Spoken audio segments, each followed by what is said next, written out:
We were in Neyland Stadium yesterday. What an environment that was. Director Colin in tow. What an environment they created there. I'm not saying it was the loudest that place has ever been. I'm just saying it was one of the louder environments that we've been a part of. And I'm on the sideline somewhere every week. And wow, what a game. What an incredible college football game we saw. And also, there's a lot to say about Florida here. You know the rule, 99% of the time we talk about the winning team first, and I'm going to do that. I'm just saying, if you're a Florida fan, I got a little different perspective on the outcome of this game and Billy Napier and this program's future than what I saw a lot of people have. So stay tuned for that. I think it's best to work backwards on this game. Because when I think back on it, you know, I think about the fact that Thursday and Tuesday we were kind of talking about what the path would be for a Florida upset. And a lot of it happened. And so that's the first thing that I kind of want to get to in just a second. But the post-game scene at Neyland yesterday would only make sense to you if you're a college football fan. If you were a cricket fan or a baseball fan, you don't really watch the college game, but you just happen to be flipping and there's CBS. Oh, there's one of those big college football games. Let's go see what's happening. And you watch the ending. You say, wow, those people are really worked up. Why are they so worked up? Let me go punch it up. Wow, they were favored by 10.5. They didn't even win by 10.5. If anything, shouldn't they be upset? Why are these people so excited? Well, if you know the series history here, if you know how big a hurdle this Florida hurdle has been for Tennessee, if you understand how helpless those folks have felt for extended portions of the past couple of decades, really, when it comes to some of these rivalries, you get how big it is to win this stuff. It was so reminiscent to me of being at the Arkansas A&M game last year when Arkansas finally got the win against A&M and folks were crying on the field. There's a massive celebration. That is so similar to what it was like being on the field yesterday. I mean, that was a crowd that was beside themselves, worked up. I don't know how much of it spilled over on the broadcast. I don't even know how much of that post-game scene they showed you on the broadcast, but wow, that was an extended, really, really incredible, loud setting after the game is over. So that was the post-game, and that was a beautiful scene for Tennessee. But during the game, if you were to go back to Friday, which is kind of the way I like to think about some of this, I think if I were to walk up to Billy Napier as they boarded the plane in Gainesville Friday, and I said, Anthony Richardson, about to have 453 passing and 62 rushing, will you take it? I think he would have said, get this thing in the air now. Let's go. We've got this. We're going to go win this game. Because that's exactly what Anthony Richardson did. And Tennessee found a way to not only win anyway, Tennessee found a way to be up 38-21 in the fourth quarter. Florida was 5 of 6 on fourth down. They went for it on fourth down half a dozen times. Now, that tells you two things. Number one, they converted at a very high rate. Number two, Billy Napier did not board that plane in Gainesville, bound for Knoxville, and say, let's just go try and keep it close. Man, they threw everything they had at Tennessee.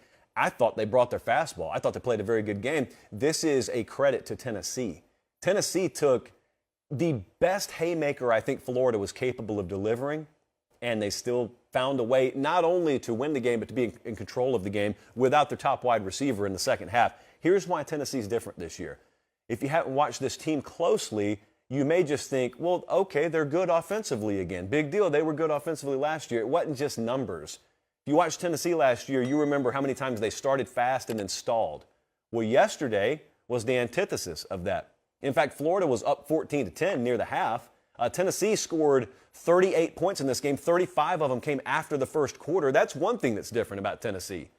I don't know how many times I heard people last week say it is imperative for them to have a fast start. If they don't have a fast start, then blah, blah, blah. They didn't have a fast start. They didn't start slow. But offensively, they didn't put dents on the scoreboard really until the second half and then really third quarter and fourth quarter. The second thing is when they didn't have the fast start, again, I'm watching on field level. I don't know how it came across on the broadcast, but there was never a moment's hesitation, a moment's flinching because Hendon Hooker knew, even when they went down and they turned the ball over one time, he knew and they knew collectively they were getting what they wanted offensively. And it would eventually, after body blow, body blow, body blow, it would eventually break Florida. That's what they thought, and that's how it ended up happening. But I look at the game in totality, and I see them win the game, and I see the celebration around me, so I think, man, the Tennessee fans, they're going to be really, really worked up in a good way, and most of them were. But the nature of a close game is sometimes you have a pessimistic crowd out there, and the pessimists in the room, and the agnostics who don't root for either team, they just want to pick everyone apart. They look at Tennessee and they say, well, you can't beat so-and-so with that secondary. Because Tennessee's secondary got carved yesterday and physically embarrassed in some cases. I was standing right in front of Zipperer when he ran through about 27 guys en route to the end zone. No, that wasn't the best of looks for Tennessee. Florida played tough, man. You got to give a lot of credit there. Like Zipperer, I don't know if you've ever stood next to him. I have. He's not the easiest guy to bring down. So I saw and heard a lot of people after this game saying, you can't beat Bama, you can't beat Georgia with that secondary. College football teams are not kitchen appliances. These are not units where if one little thing's wrong, none of the machine can function. It's not a toaster. It's not a microwave, okay? College football teams have strengths, they have weaknesses, and the million-dollar question every year is how much can your strengths make up for or mask some of your weaknesses? Now, you can't have terminal flaws, but some teams like Tennessee know they could show up and score 40 any given Saturday. And so there is the opportunity for your secondary to struggle like they did yesterday, and you still win a football game against a team that's playing at a high level like Florida. And if you lack in one area and you can make up for it in another, yeah, you can beat whoever you put in that blank. I'll look at Bama coming in there in a few weeks. They still got to play LSU. They've got a lot of football left, but I know that they've got to play Bama. Man, if they throw the ball like they're capable of, they can hang with Alabama, especially on the road. What's Bama been on the road the last couple of years, by the way? We'll find that out again this Saturday. Secondly, I don't know that we've even seen anyone capable of throwing the ball on Georgia. Week 1 is probably the result that you would point to, but man, Oregon was a no-show there, due in large part because of Georgia. My point is, these games happen in the future. You got weaknesses? Yeah. You got strengths too. So use your strengths to mask your weaknesses. I do want to say something here because there's going to be a whole lot of talk about Tennessee. We're going to have them very highly rated in JP poll tomorrow or Tuesday, and that's all deserved. And I can't speak highly enough of our experience this weekend in Knoxville. The reason it sounds like I'm kind of skipping ahead to Florida is because I know we got a lot to talk about with Tennessee. I don't think we've gone to Knoxville for the last time this year. I don't think we've seen Tennessee in person for the last time this year. This is a team that can do some things. And I know that, like I said, you can look at the secondary, but there's no but. There's losable games, there's winnable games. That's how the sport happens. There are no machines. So there's a lot in the future to play for Tennessee. There's a lot that we're going to talk about with them.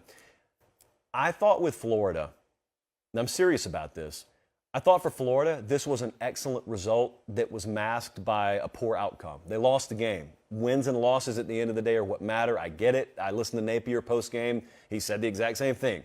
I liked a lot of what we did, but there are no moral victories. Okay.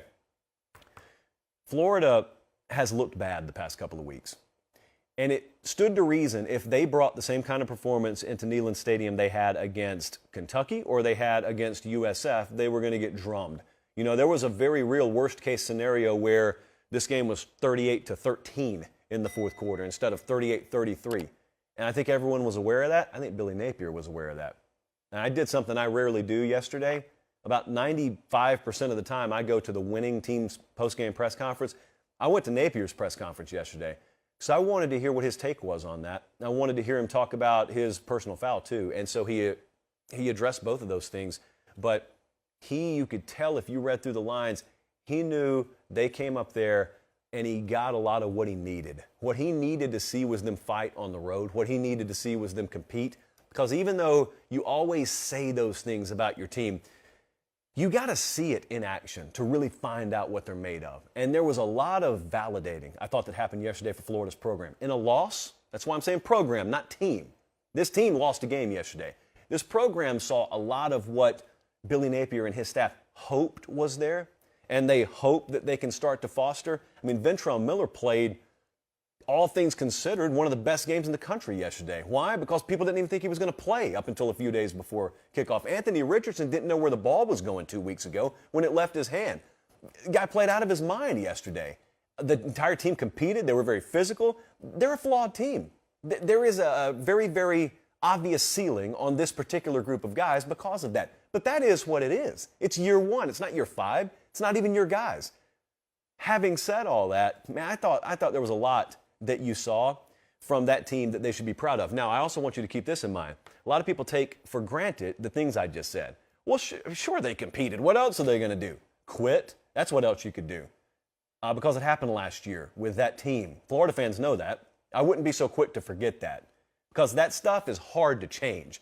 That kind of stuff, if it's happened and you're talking about overturning a culture and all that good stuff, those aren't just media days talking points. That stuff's not easy to do. And so the reason why Napier sounded beaten but encouraged in the postgame is because I think he saw the same thing I saw in his team. There's a lot still to play for with that squad. They got 2 losses right now.